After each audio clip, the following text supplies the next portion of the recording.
This is Dante Williams, and you're watching Dante's Boxing Nation. Yo, I'm Rios with the Filipino Flash Donaire, and you're watching Dante's Boxing Nation. Dante's Boxing Nation, what's going on, guys? Now, before I talk about this disastrous fight, let's first talk about the referee, since he made himself the center of attention for this fight. Vic Draculich, he refereed a fight some years back when Jesse Brinkley from The Contender was fighting. It was a fight on ESPN, and basically Jesse Brinkley got caught with a perfect body shot, went down to the ground, and he was pretty much out for the count. For whatever reason, referee Vic Draculich, he kneels down, whispers to Jesse Brinkley, and he tells him, say it was a low blow. Say it was a low blow, right? And while Jesse Brinkley is holding his stomach, he looks up at Vic Draculich, and then he starts to grab his crouch as if it was a low blow. Now, what was so interesting about this is Vic thought he was whispering to where no one would hear it, but actually ESPN, they heard everything that he said, and they end up looping it over and over, basically playing the replay of him telling Jesse Brinkley to just say it was a low blow. Now, would it surprise you guys to know that he didn't even get suspended for that? No, they just swept it right under the rug and act like it never even happened. I'm going to tell you guys something right now. From what I've seen with referee Vic Draculich, especially after this Rios versus Chaves fight, I think it is safe to say that Vic Draculich is one of the worst referees in the sport of boxing. Okay? No doubt about it. This man does not need to be refereeing fights at this level. Forget about the fact that he's been reffing for decades, right? I think he's been refereeing for damn near 25 years. But making mistakes like this, you have no excuse to make mistakes like this, okay? So let's go ahead and talk about the fight. Once again, Vic Draculich, he was the center of attention. I was at the post-fight conference, which Brandon Rios didn't show up. I was hoping he showed up because I really was about to ask him some questions. But anyway, at the press conference, the post-fight conference, the conference was dominated by the media talking about the referee, Vic Draculich. They even had the commission, or some of the people from the commission, show up to actually defend Draculich, which really surprised everyone at the press conference. A lot of people were expecting them to say, we're going to look into this and, we're going to, see what we're going to do with Vic Draculich. But they didn't do any of that. They completely defended him, right? And what was so crazy about it is you had the commission that was defending him. They were basically saying, well, from our vantage point, even though we didn't get to see everything, we think Vic did this because of this or because of that. We think he warned him. We think this, we think that from our vantage point is basically what they were saying.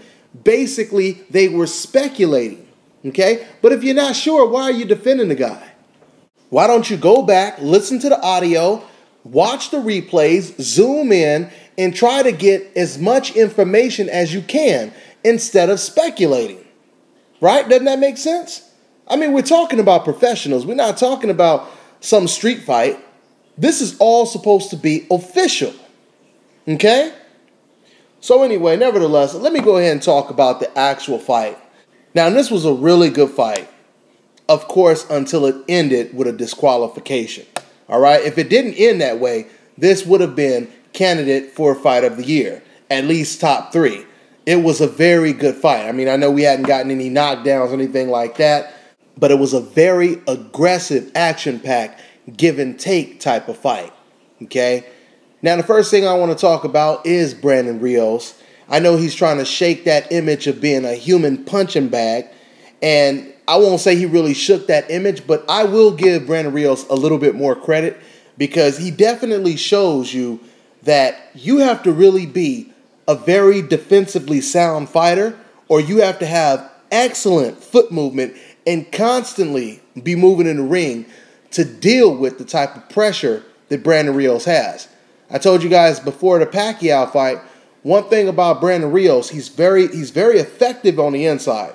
And on top of that, he has a very good jab when he uses it. I don't know if you noticed, but in a couple rounds in this fight, he was actually out jabbing Chaves. Okay, and Chaves was playing the role of the boxer. So, Brandon Rios, I think he looked good. I think he looked a little bit better than he had looked before. Of course, we can't really criticize him a whole lot when it comes to the Manny Pacquiao fight. Although I believe if he showed more courage, he would have actually made that fight a lot more competitive, the Manny Pacquiao fight, because Brandon Rios actually hurt him, I think, a couple times. I know he hurt him for sure at least once by Manny Pacquiao's own admission. Okay? So, but if he would have been a little bit more aggressive, I mean, this is the type of fighter who likes to fight with his heart and, and pride. If he would have been as aggressive, as he was against Diego Chaves, if he would have been that aggressive with Pacquiao, then it would have been a much better fight, or at least for Brandon Rios. It would have been much more competitive. But the point that I'm making is Brandon Rios, he definitely can give some top-notch fighters a good fight, okay? He can give them a good fight because he puts a lot of pressure on you, all right? Unless Brandon Rios goes in there and he becomes intimidated by his opponent like he was slightly intimidated by Manny Pacquiao. I don't expect if Brandon Rios, it will be interesting. I don't think Brandon Rios would ever fight someone like a Keith Thurman. But if he ever did fight someone like a Keith Thurman, it'll be interesting to see if he'll clam up, kind of like how he did against Manny Pacquiao, or will he go all in? But I guess, we'll just have to see. That's one of the questions I wanted to ask Brandon Rios, is the fact that you just beat the guy who Keith Thurman knocked out, and would you be willing to step up and fight against Keith Thurman? I mean, you're a tough guy, right? And Keith Thurman is looked at as the most avoided fighter in the division. So would you ever look at that fight? Would you ever think about fighting Keith Thurman, right? But nevertheless, he didn't show up at the post-fight conference. I heard that he was worried about an eye injury, and they basically rushed him to the hospital. But overall, the fight was competitive. It was a lot of give and take.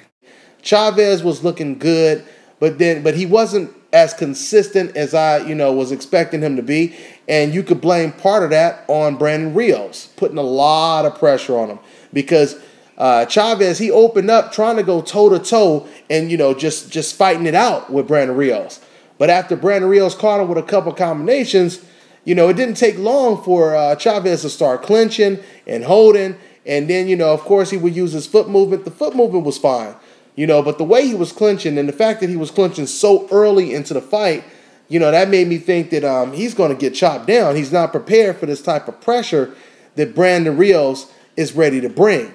But you know what? Chaves, he pulled himself back together, and he came back looking really good. He was catching Brandon Rios, of course, with the most perfect shots, pull right-hand counters and catching him with good jabs, hooks, uppercuts, and then Brandon Rios would rally back a little bit. But I think Chaves was starting to kind of gain momentum. And, it's yet to, we don't know what would have happened. Let's put it that way. We don't know exactly what would have happened, but it looked like Chaves was starting to outbox Brandon Rios just a little bit more. I do have to go back and watch the fight because I watched the fight live. And when I watch fights live, you got a lot of people talking to you. You end up getting into conversations. So I wasn't as focused as I would be at home. But nevertheless, man, this was a terrific fight. I wouldn't mind seeing a rematch, of course, with a good referee. But at the same time, there's so many exciting fights that Brandon Rios can be involved in. I mean, any known welterweight fighter out there that Rios faces would be a very entertaining fight. And I can see so many matchups with Brandon Rios. Rios versus Bradley, Marquez, Sean Porter, Keith Thurman, Provodnikov, right? And, I know Juan Marquez, he probably won't step in there with a young guy with that type of power and durability. But boy, oh boy, if Marquez stepped up, that would be a hell of a fight, okay? The big banger puncher versus the smart, intelligent counter puncher who gets hit and also doesn't have the great defense or the greatest defense. That would be a very interesting fight. So I thought overall this was a very close fight. I mean, because the way it was stopped prematurely, we'll never really know who really would have won the fight. I'm not going to really say that Brandon Rios won this fight, but technically he did win the fight. Like I said, I mean, I don't really mind a rematch, but I would much rather see Brandon Rios fight against some of these young fighters in his division, okay? Because we know Keith Thurman. Can you imagine Brandon Rios versus Keith Thurman? Man, that would be explosive. And now with Oscar De La Hoya working with Bob Arum, these fights can actually take place. It's not up to the promoter anymore. It's up to the fighter. And the question is, will Brandon Rios step his game up and show people how much of a warrior he really is and get in the ring with the most avoided fighter? This is good for Brandon Rios. Matter of fact, Brandon Rios, he actually said that Keith Thurman was overrated, and he had picked Julio Diaz to expose him and beat him. Okay? He said, I hope he exposes him, is what he basically said. And we've seen what happened to Julio Diaz. So my question now to Brandon Rios is, why don't you go expose Keith Thurman? Okay? On the biggest stage there is. All right?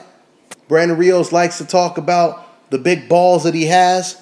It will take some big balls to get in the ring with Keith Thurman. Let's see if you have those type of balls. And I mean, anything is possible. Who knows? If Brandon Rios were to win that fight against Keith Thurman, we already know he would be sitting on the top of the division. At least one of the best fighters at the top. You know, top 3 or whatever the case may be. Now, for Keith Thurman, this will be excellent for Keith Thurman because he gets to be put in the ring with somewhat of a very popular fighter, okay? This would help make Keith Thurman that breakthrough type star. These are the type of fights that Keith Thurman needs. Someone with a very good name, someone with a good fan base. That's the type of opponent that Keith Thurman needs. And then you have to think about the fact that Brandon Rios, he's never been knocked out before. Can you imagine if Keith Thurman was able to knock out Brandon Rios? And we all know Manny Pacquiao, he tried his damnness to knock out Brandon Rios. He couldn't do it.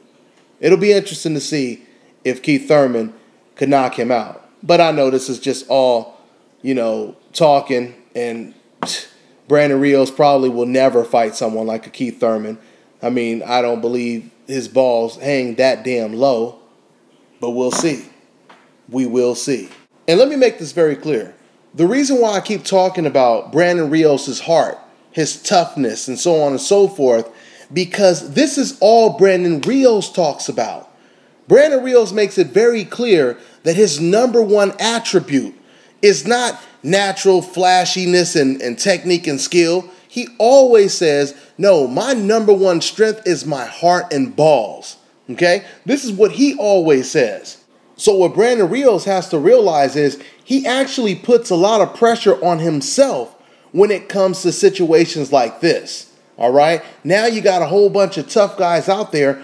Do you have the balls to get in the ring with them? That is the question. Balls is not just standing in there going toe-to-toe with someone. Balls also has a lot to do with just getting in the ring, just signing a contract.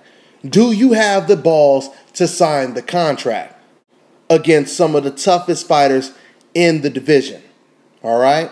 And I truly believe that Brandon Rios, he will step up and fight some of these guys. The question is, who will it be? And I know the Brandon Rios fans wants to bring up Manny Pacquiao, saying, well, didn't Brandon Rios fight Manny Pacquiao? Shouldn't he get credit for that? I just want you guys to understand something. That was a no-brainer. That was a win-win situation for Brandon Rios. He became a millionaire. It didn't matter if he won or lost that fight. But the difference is if he fights a Sean Porter, a Keith Thurman, it is going to matter if he loses those fights because it will no longer be just based on becoming a millionaire. And believe it or not, I'm telling you guys, I think that Brandon Rios, not saying he beats these guys, but I think Brandon Rios, he could make a lot of these fights very competitive. Okay? Brandon Rios was making the Pacquiao fight competitive, but he clammed up and was intimidated by Manny Pacquiao's speed and power. So anyway, that's pretty much all I got on this one, guys. I'm on to the next one.